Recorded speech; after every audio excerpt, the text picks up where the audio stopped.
Jaguar Wright said on a recent YouTube video that Diddy is not only in London but in hospital and that bat is worn out. He's not sloppy. Just he been lining up people he calls friends and stepping to the side while they get hit by the guillotine for 30 years. Reports have emerged suggesting that Diddy found himself hospitalized following a stunning betrayal by none other than his longtime friend and hip-hop sensation, JayZ. According to the swirling rumors across multiple blogs, Diddy was allegedly ambushed by his fellow music superstar, a shocking twist that's left everyone wondering. The bond between Diddy and JayZ spans decades, tracing back to the early 1990s, a friendship once synonymous with loyalty and camaraderie in the cutthroat world of music and fame. Yet recent legal battles and unsettling controversy surrounding Diddy's behavior have cast a shadow over their seemingly unbreakable bond. Now, amidst claims of lawsuits and whispers of strained friendships, the mystery deepens. What truly transpired between these two? Stay tuned. Subscribe and brace yourself for the full unraveling of this captivating saga. Who is Shawn approved from the world of entertainment? There's only one person. Oh, go on. And I call him Shawn. That's JayZ. We call each other Shawn. Okay. Yeah. Nobody else could call me Shawn. He's the only person who's Shawn approved. There's not a single person that outside of family. That should be outside of my mother. Okay, that should be calling me. Since their early days in the rap game, Diddy and JayZ have cultivated a remarkable connection that extends far beyond their musical collaborations. Despite the fiercely competitive nature of hip-hop, these two icons found solidarity in their shared ambition and profound passion for music. Their collaborative journey began in 1997 when they joined forces on a track featured on Diddy's groundbreaking debut album, No Way Out. This marked the inception of a musical synergy that would define their careers. The following year, JayZ lent his lyrical prowess to Diddy's sophomore project, solidifying their artistic partnership amidst a backdrop of personal and professional challenges. Around this time, both faced legal troubles, but remarkably they avoided jail and continued to rise in the cutthroat industry. Seen frequently together, they publicly supported one another, countering rumors of a feud sparked by a 2007 incident during a live show, which both quickly dismissed. However, recent reports paint a different picture. Trouble reportedly started when JayZ allegedly attacked Diddy to stop him from talking about some undisclosed issues to the press. This incident sparked conversations about unhealthy rivalries and the dark side of the music industry.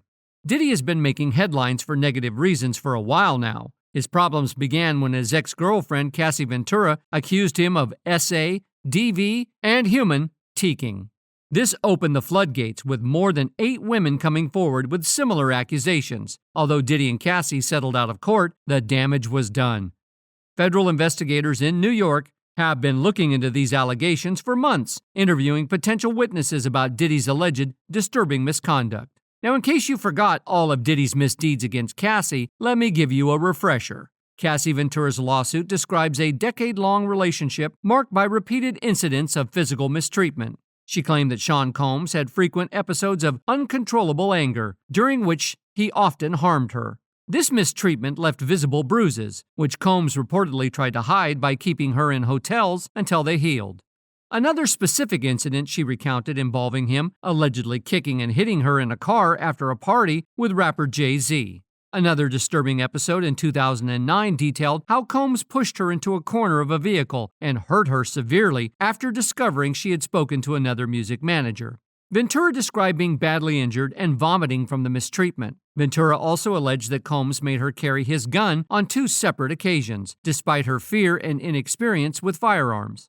Additionally, she claimed that Combs introduced her to an illegal substance-filled lifestyle, starting in 2008. He allegedly demanded she obtain prescription painkillers under her name to support his addiction. And we're not done yet, because the lawsuit further alleges that within a few months of their relationship starting, Combs forced Ventura to engage in intimate acts with other men while he watched. He called these encounters freak-offs, or FOs. According to the suit, Combs expected these events to be arranged regularly at luxury hotels in various cities, and Ventura was often given excessive amounts of illegal substances and alcohol during these encounters, which Combs frequently filmed. One particularly harrowing incident occurred at a hotel in Los Angeles in 2016. where Combs allegedly hit Ventura, giving her a black eye. When she tried to leave the room, Combs threw glass vases at her, shattering glass around her as she fled. Interestingly, these specific accusations gained credibility when CNN recently released a shocking CCTV video. The footage reportedly shows Diddy behaving aggressively towards her in a hotel in 2016. Ventura also detailed an incident involving rapper Kid Cudi. During a rough patch in her relationship with Combs, she had a brief relationship with Kid Cudi. When Combs found out, he allegedly threatened to blow up Cudi's car. Around that time, Cudi's car did indeed explode in his driveway. And perhaps the most serious allegation, Ventura claimed that after a dinner in September 2018, when she tried to end their relationship, Combs forced himself into her apartment and essayed her. She said she continues to suffer from immense emotional distress and has struggled with addiction due to her relationship with Combs. And as expected from someone with a high profile, the very next day after the news broke, the Associated Press reported that Ventura and Combs had settled the lawsuit. While the details of the agreement weren't publicly disclosed, it's safe to assume that a lot of undisclosed terms were involved. But the drama didn't end there. Soon after, 2 more women came forward with accusations against Combs, just before the Adult Survivors Act was set to expire. These women filed separate lawsuits alleging the same mistreatment of Cassie's. One of the accusers, Joy Dickerson-Neal, claimed that Combs forced her to take illegal substances, essayed her, and videotaped the incident after a date in 1991. She said the traumatic experience led her to become withdrawn, suffer from clinical depression, and drop out of college. The other accuser, who chose to remain anonymous, alleged that Combs and R&B singer Aaron Hall essayed her and a friend after a music industry event in 1990 or 1991. According to the suit, Combs visited their home a few days later to intimidate them, and he allegedly choked the woman until she lost consciousness. A representative for Aaron Hall did not respond to Business Insider's request for comment. Meanwhile, a spokesperson for Combs denied both allegations, claiming that the women were exploiting the Adult Survivors Act. Then on December 6, 2023, another woman accused Combs and 2 other men of essaying her when she was 17. The woman, who also filed the suit anonymously, stated that Combs, his longtime producing partner, Harvey Pierre, and an unnamed third man SX trafficked and gang essayed her in 2003. The lawsuit detailed that Pierre flew the woman to Combs' studio in New York, where she was given illegal substances and alcohol until she was too impaired to consent. Combs took to Instagram to deny the allegations and vowed to fight for my name, my family, and for the truth. And just when you thought it was over, another accuser has stepped forward, and this time the accuser has substantial evidence to support their claims.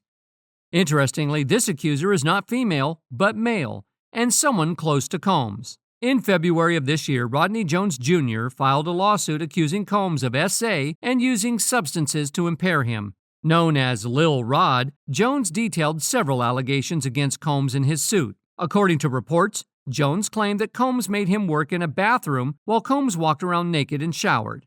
Additionally, Jones accused Combs of grabbing his genitals without consent, attempting to coerce him into intimate activities with another man, and forcing him to engage with SX workers and perform intimate acts to satisfy Combs' desires. The lawsuit also alleged that Jones was not compensated for his work on Combs' latest album. Recently, an online crowdfunding campaign titled "Help Me Sue Shawn Diddy Combs" appeared, seemingly initiated by Jones himself.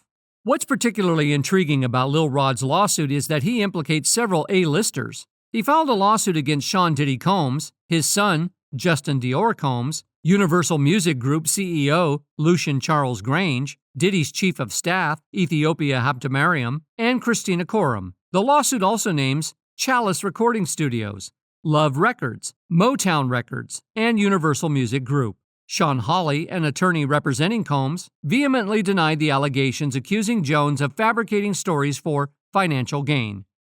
In a statement to BI, Hawley describes Jones as a liar seeking a $30 million payout through false claims and sensationalism.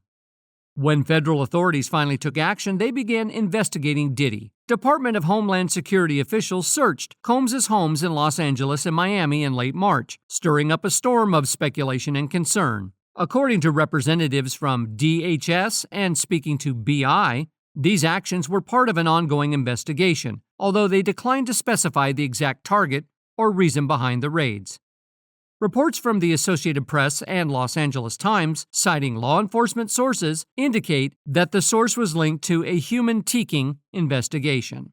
In response to the search, Aaron Dyer, Combs' attorney, swiftly defended his client's innocence. In a statement to BI the day after the raids, Dyer criticized the use of what he described as excessive force, comparing it to military tactics. He emphasized that Combs had cooperated fully with authorities and had not been detained or restricted in his movements, nor had any charges been filed against him or his family members. Dyer's statement continued to assert that the media coverage and public scrutiny amounted to a premature rush to judgment. He labeled the investigation as a witch hunt fueled by baseless claims made in civil lawsuits, stressing that there had been no findings of criminal or civil liability against Combs. Dyer affirmed Combs' innocence, pledging that his client would vigorously defend himself against all accusations. Interestingly, during the raid, Diddy was nowhere to be found. Only his sons were present. Rumors suggest that federal authorities were searching for videos and other electronic evidence that could be linked to ongoing lawsuits against him. This intense scrutiny reportedly left his homes in disarray, as detailed by TMZ. There's speculation that numerous A-list celebrities were involved in Diddy's FOs, prompting many who were once close to him to distance themselves. There's fear among these celebrities that Diddy might reveal compromising information about them, which could explain why so many high-profile figures are seemingly turning against him. Recently, concerns have been growing among alleged celebrities associated with Diddy during questionable activities, particularly due to the exposure of similar behavior by those close to him. One such case involves his own son, Christian Combs. On April 5th, a lawsuit was filed in the Los Angeles Superior Court by a woman named Grace Omar Kai. She alleged that Christian Combs mistreated her while she was working on a yacht chartered by Combs in December 2022. Combs was named as a co-defendant in the lawsuit. According to the lawsuit reviewed by BI, Omar Kai claimed that Christian Combs became aggressive during one of her shifts, forcibly grabbing her arm and subsequently giving her illegal substances and disturbingly mistreating her. She stated in the suit that the alleged mistreatment caused significant trauma and derailed her career. In response, Aaron Dyer, representing Combs and Christian Combs, vehemently denied the allegations, describing the lawsuit as lewd and meritless. Dyer announced their intention to file a motion to dismiss what he called an outrageous claim. Now, with all that being said, it's clear that Diddy may struggle to regain his status as the top mogul he once was, and there's no denying that his influence in the entertainment industry has been significantly shaken. His associates in the activities are also wary of being implicated and seeing their own careers derailed. That's why numerous media outlets, individuals, and blogs are reporting that Diddy is currently hospitalized after an ambush, with speculation swirling that the goal is to eliminate him from the scene. Jaguar Wright said on a recent YouTube video that Diddy is not only in London but in hospital and that bat is worn out. Many are pointing fingers at JayZ these days, especially because of his past links with controversial figures like R. Kelly. JayZ's close relationship with Diddy has stirred up speculation about his role in recent events. But what if I told you that JayZ might be worse than Diddy? Jaguar Wright has made some bold claims, suggesting JayZ is 10 times worse. According to her, JayZ has avoided exposure because he's incredibly careful and meticulous in everything he does, unlike Diddy, who has been less cautious and is now facing consequences. Shawn Carter is worse. Uh-oh. Oh, man. He's smarter. He's patient. He's not sloppy. And let's not forget how tight JayZ and R. Kelly were. They weren't just business partners. They were buddies who socialized together, shopped at the same places, and even pursued relationships with the same women. Given their close friendship, it's hard to believe that JayZ didn't have some awareness of R. Kelly's infamous behavior, and perhaps even participated in it himself. For instance, take the case of Aaliyah.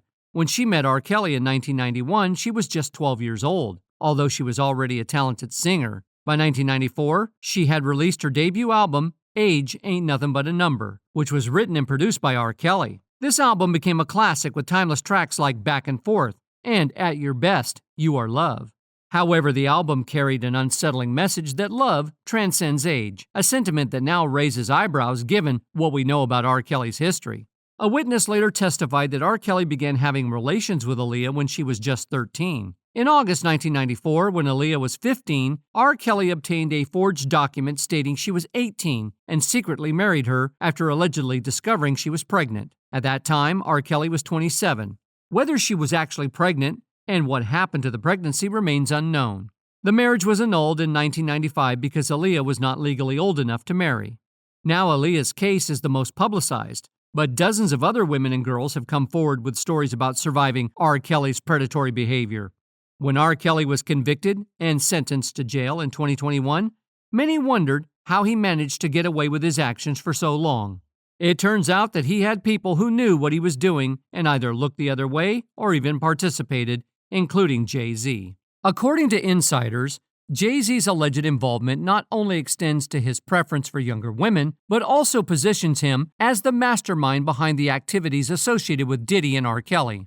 Described as shrewd and calculated, JayZ's apparent ability to evade legal consequences has allowed him to keep his misdeeds under wraps for an extended period. His strategic maneuvering through legal loopholes has kept him one step ahead of accountability, leaving his alleged crimes concealed behind a facade of success and influence. It's a sobering reminder of the power dynamics at play within the entertainment industry and the lengths some will go to protect their reputations and evade justice. I mean, we can't forget the unsettling claim that JayZ was involved in the demise of his alleged mistress, Kathy White. The story goes that Kathy was on the brink of exposing JayZ's secrets and had been collaborating with a tabloid to bring them to light. However, on the very night she was poised to rock the boat, she tragically passed away under suspicious circumstances.